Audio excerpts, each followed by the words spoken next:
amigos, meus irmãos, no proclamo a religião de Deus na LBV, o novo mandamento de Jesus, o Cristo, é a chave de toda a Bíblia Sagrada. E é a chave da vida e é a chave da morte. Todos já estão começando a compreender que sem o novo mandamento não há política, não há ciência, não há filosofia, não há religião. Nem haveria Bíblia, nem Evangelho, nem Apocalipse. Porque Jesus já está voltando. E é por isso que levamos a todo o Brasil o Apocalipse do Cristo de Deus, segundo São João, o livro das profecias finais. Só há um meio exato de enfrentar o que vem lá. É saber exatamente o que vem lá. Saber para prever, prever para prover. Ninguém será poupado. A justiça, que se traduz na lei eterna da reencarnação. Está chegando a hora dos últimos resgates, das últimas retificações. Veremos quem está escrito no livro da vida eterna. Vamos, pois, levar aos lares de todo o Brasil o último livro da Bíblia Sagrada, Apocalipse, que é o Evangelho moderno de Jesus, segundo São João.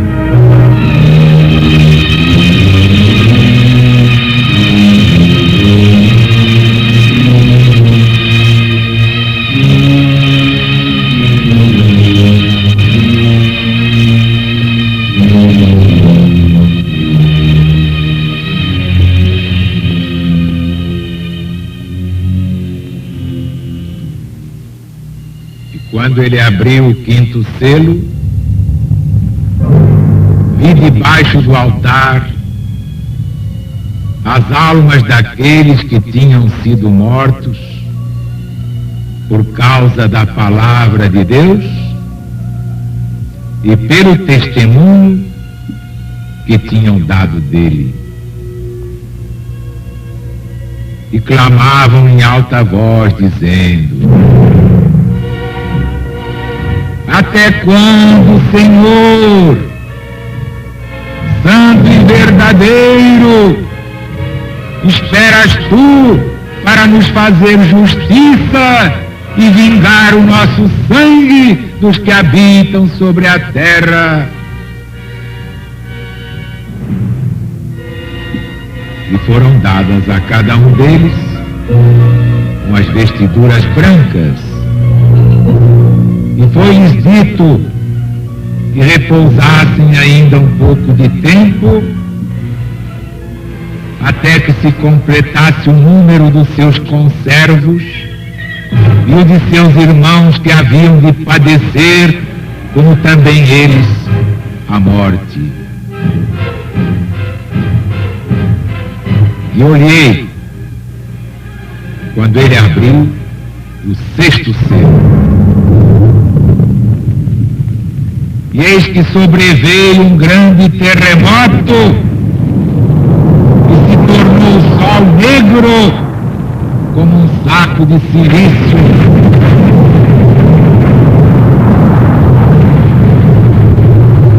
E a lua se tornou toda como sangue. E as estrelas caíram do céu sobre a terra, como quando a figueira, sendo agitada de um grande vento, deixa cair os seus figos verdes.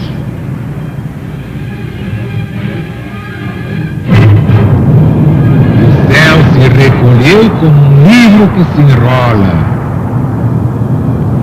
todos os montes e ilhas se moveram dos seus lugares. E os reis da terra, e os príncipes, e os tribunos, os ricos, os poderosos, todo servo livre, se esconderam nas cavernas e entre os penhascos dos montes.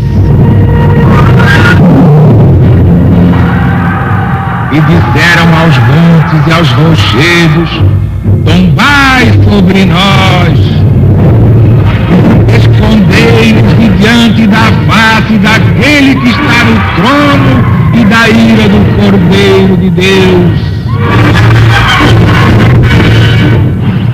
Porque chegou o grande dia da justiça divina. Quem poderá sobreviver?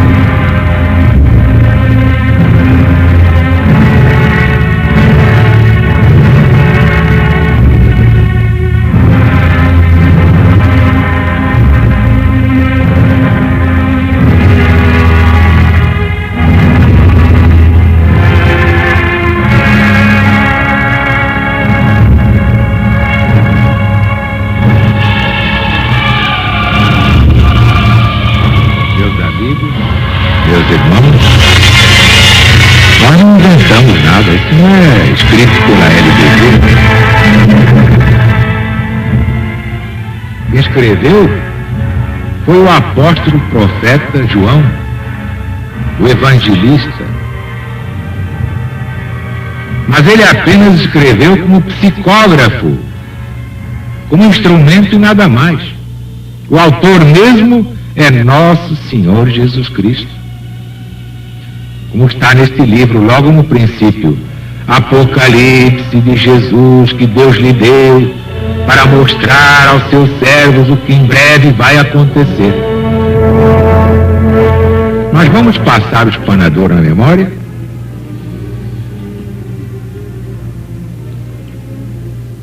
E quando ele abriu o quinto selo,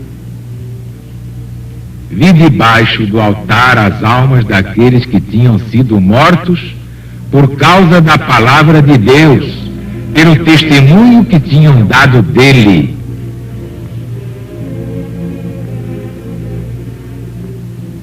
O que é que significa isso? Vi debaixo do altar as almas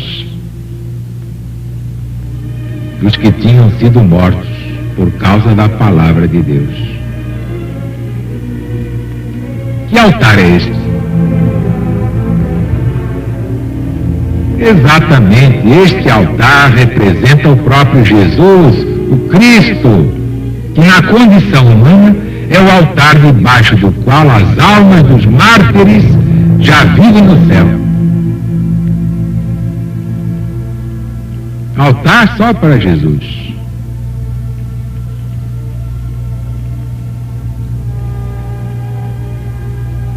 E esses mártires clamavam em alta voz, dizendo: ó Senhor santo e verdadeiro, até quando esperas tu para nos fazer justiça, para vingar o nosso sangue desses criminosos que estão aí na terra?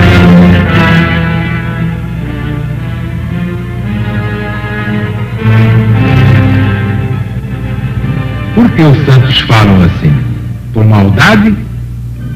Porque são vingativos?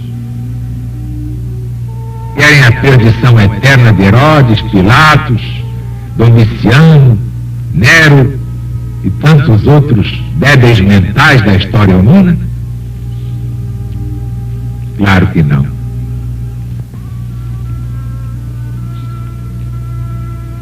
Mas justamente o que os santos querem é que acabe o império das crueldades, do fanatismo demente, dos inquisidores, toda essa tragédia que desgraça a humanidade. Aliás, Santo Agostinho, ele deixou um pensamento de que eu me lembro muito profundo. A vingança dos mártires é que seja destruído o reino do mal. Vejam que pensamento formidável. A vingança dos santos mártires é esta, que seja destruído o reino do mal. Que vingança gostosa, hein? Vingança assim vale a pena, né? A vingança da LBV contra todas as crueldades. Jesus manda dizer a verdade. É muito analfabetismo junto. Bom, mas vamos seguir. E olhei quando ele abriu o 6º selo.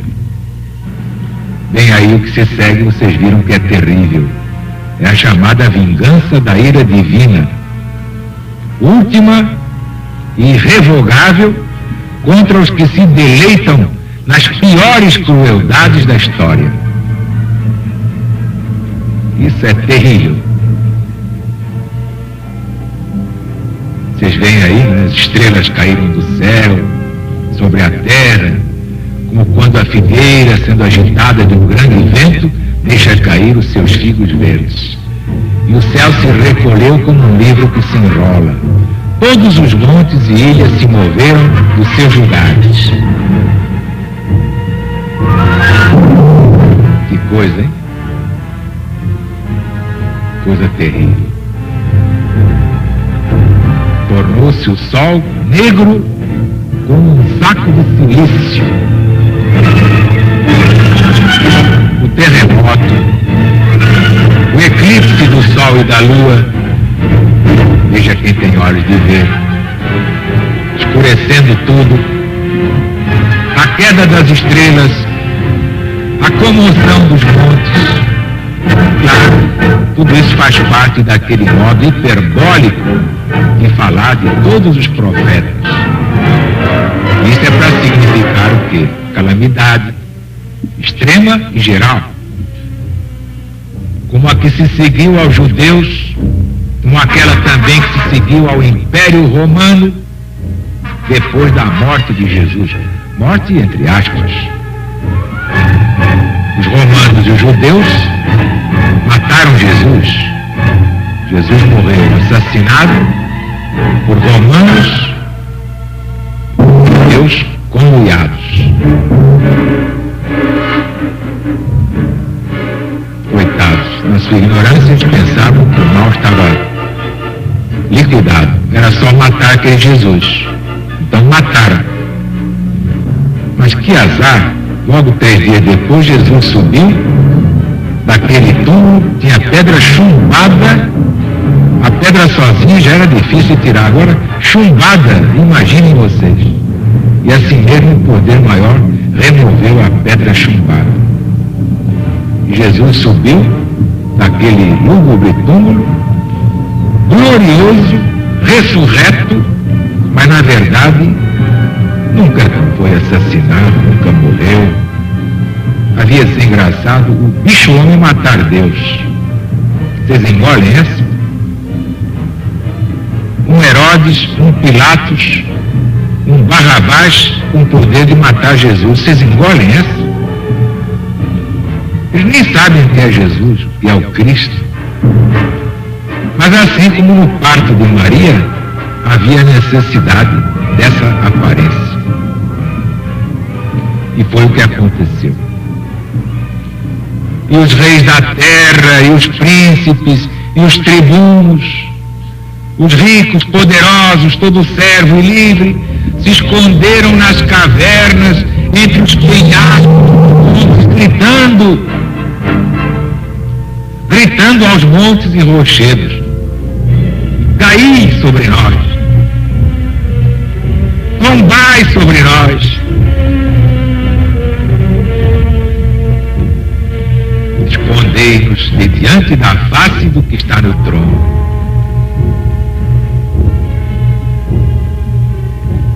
E também da ira do Cordeiro de Deus. Isto é profundamente trágico.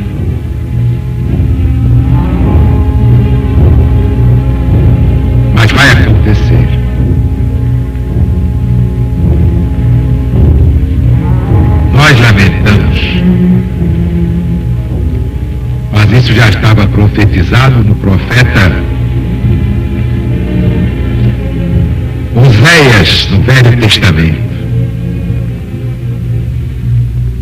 Tombai sobre nós. Quando alguém pede aos montes, rochedos, e tombem sobre ele, é da gente chorar. E nós não desejamos isso nem aos nossos inimigos. Oramos por eles e lhes perdoamos de todo o coração. Mas é essa tragédia que os próprios homens armam com a sua ignorância e a sua maldade. E aqui se prova que o Velho Testamento está ligado ao Novo. João Evangelista pegou as palavras de Oséias, capítulo 10, versículo 8, se não me engano. Se não me engano. Se a memória não está fraca.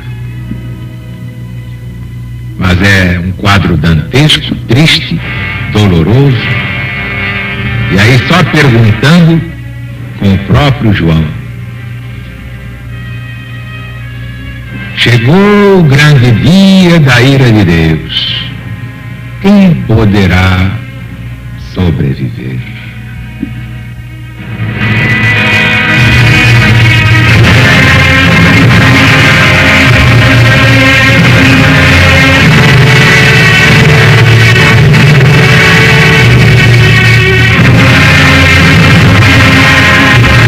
Bem, meus amigos, meus irmãos, vocês veem que eu, como instrumento, sofro aqui todas as emoções da legião de cima. Ela também chora, ela também se comove diante do sofrimento que aguarda 2/3 da humanidade, que serão destruídos pelo fogo e, em consequência do fogo, também pelas águas. E o terço final, a terça parte da humanidade, ainda será provada em castigos horríveis até o final deste ciclo. Quem diz isso não sou eu, é o Apocalipse do Cristo de Deus, com todas estas visões que se repetem ciclicamente. Já lhes disse que o Apocalipse seria um livro morto se não se repetisse ciclicamente, mudando os nomes das regiões e das pessoas que aparecem na primeira volta cíclica, que é dos contemporâneos do médium psicógrafo e vidente de Patmos, chamado João.